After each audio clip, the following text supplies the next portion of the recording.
When you think Vikings, what comes to mind? Probably raiders, right? Plunderers with horned helmets, which, by the way, they didn't actually have. But what if I told you that their violent arrival on the shores of Britain was the very thing that helped create the nations we know today? It's a pretty wild story, and that's what we're digging into. Yeah, I know. It sounds like a total contradiction. A force of destruction also being a force of creation? How does that even work? Well, believe it or not, that is exactly what went down in Britain. Okay, so let's set the scene. You have to imagine this. That classic, almost cinematic image of dragon-headed longships appearing on the horizon. This was a brand new, seriously disruptive force coming out of Denmark and Norway, and they were about to change everything. Now, this is super important to get. The Viking Age wasn't like one single event. It didn't happen overnight. It was more like a slow burn that just kept getting hotter. It all kicked off with these small, hit-and-run coastal raids way back around 789.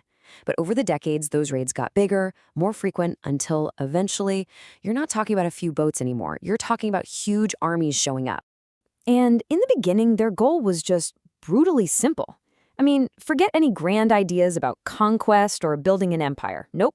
This was all about one thing: stuff they could carry.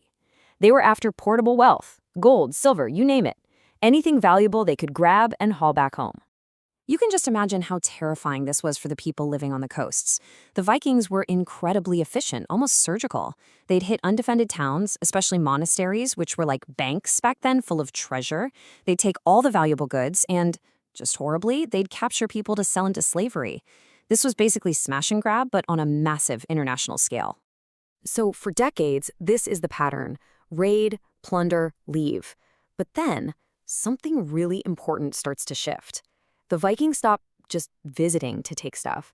They start to stick around. They start to stay. And that is a huge, huge change. Think about it. They go from taking things from the land to actually living on the land. The same guys who were terrorizing the coasts are now setting up their own communities, farming the land in eastern England and parts of Scotland. Raiders were turning into neighbors. And this whole area of Viking settlement got so big and so influential that it actually got its own name, the Danelaw. We're talking about a massive chunk of England where Viking culture, their customs, and, this is key, their laws were the rule. This wasn't just some temporary outpost. This was a whole new society putting down deep, permanent roots.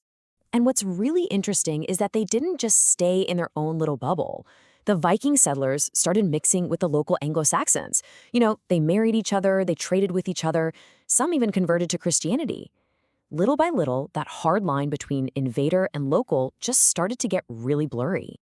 So all of this permanent Viking presence, this constant pressure, it had this massive, completely unintended side effect. It was like a chemical catalyst. It forced all the scattered, bickering groups in Britain to finally come together in a way they never, ever had before. And right here, this is the absolute core of our whole story. This constant threat basically forced them to do something that had always seemed impossible: unite. When you're facing a common enemy that wants to wipe you out, suddenly all those old rivalries don't seem so important anymore. It all becomes about survival. Down in the south, the guy who stepped up was the legendary King Alfred the Great. He's the one who somehow managed to get all these scattered, constantly fighting Anglo-Saxon kingdoms to stop squabbling and join forces. And guess what? It actually worked. Together, they were finally strong enough to stop the Great Viking Army in its tracks, and in doing that, they basically built the foundation for what would become England. And what's so cool is that pretty much the same thing was happening up north at the same time. You had these constant attacks from Norwegian Vikings, and it forced the two main groups there, the Picts and the Scots, to unite under one leader, Kenneth MacAlpin. It was literally in the fire of that conflict that the nation of Scotland was born. So the big wars eventually end, right? The immediate military threat from the Vikings starts to fade away. But their influence? Oh, that was far from over. By this point, it was permanently woven into the very fabric of Britain. You could see it everywhere, from the names on the map to who was sitting on the throne. I mean, how integrated are we talking? Get this. For a while, a Danish king, Cnut the Great, ruled over all of England. Just think about the irony there. The descendants of the raiders were now in charge of the very kingdom that was created specifically to fight them off. Wild. And you can literally still see the ghost of the Danelaw if you just look at a map of England today. All those town names that end in by or thorpe, like Grimsby or Scunthorpe, that's pure Viking. By just meant village in Old Norse, and thorpe meant farmstead. Their language is literally written all over the landscape. So what's the big takeaway? In the end, this incredibly violent, disruptive period of history was about so much more than just destruction. Through all that conflict, and then through settlement, the Viking invaders became a fundamental part of Britain's foundation.